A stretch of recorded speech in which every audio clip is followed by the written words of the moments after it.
Hej Karsten, nu skal du holde kursus snart her på Færøerne om skimmelsvamp, som er jo dit speciale. Hvad kan man få ud af sådan et kursus? Man kan få noget viden om, hvorfor skimmelsvampe opstår og begynder at vokse i vores bygninger. Og man kan få noget viden om, hvorfor det er et problem. Og så kommer jeg også til at beskæftige mig med, hvordan man får lavet udredninger af sådan nogle skader. Det vil sige, at man går ind og prøver at få et overblik over omfanget af skaden, og prøver at få en så præcis vurdering af årsagssammenhængene som muligt. Og på det grundlag, der laver man så en udbedringsanvisning. Kan man komme af med skimmelsvampen? Er der nogle muligheder for? Er det ikke bare noget, vi må leve med?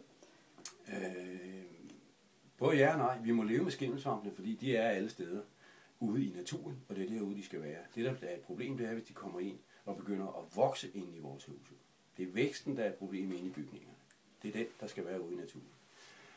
Men når de begynder at vokse ind i bygninger, så er det fordi, der opstår uhensigtsmæssige fugtbetingelser forskellige steder i konstruktionerne. Og det er som regel noget, der kan løses.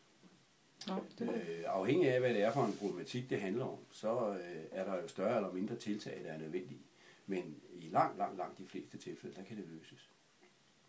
Så der er håb forud. Ja. Er der stor forskel? Så nu har du været på Færøerne nogle gange, i forbindelse med nogle, hvor du har kigget på færøske skimmelsvampe.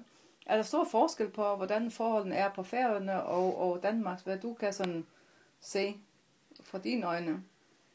Ja, nu skal jeg sige, at min viden om færøske forhold er meget begrænset. Men jeg kan se, at der er nogle grundlæggende betingelser, som er forskellige fra Færøerne til Danmark. Jeres udetemperatur, har en langt mindre variation, end vores har. Altså hvor vi i Danmark jo i princippet kan have temperaturer, hvis man kigger over et år, der varierer fra minus 20, minus 25 grader, og måske op til plus 30-35 grader. Den store variation, den har I jo ikke. Og det har noget betydning for, hvad det er for nogle betingelser, der opstår fugtmæssigt i jeres bygninger. Blandt andet er den som forholdsvis begrænsede opvarmning i jeres bygninger for udefra om sommeren jo med til at bevirke, at udtørringseffekten i sommerperioden er mindre heroppe, end den er i Danmark. Det er en forskel, som jeg tror har en konsekvens for jeres bygninger. Hvis man vil af med sin skimmelsvamp, hvis man har fået det, man kan mærke det på lugten måske, hvordan kan man egentlig mærke det? Der er flere forskellige måder. Lugten er en god indikator. Hvis der lugter af mug, eller det man også kalder kælderlugt, eller sommerhuslugt, så er det næsten helt sikkert, at så er det forbundet med, at der vokser skimmelsvamp et eller andet sted. I større eller mindre udstrækning.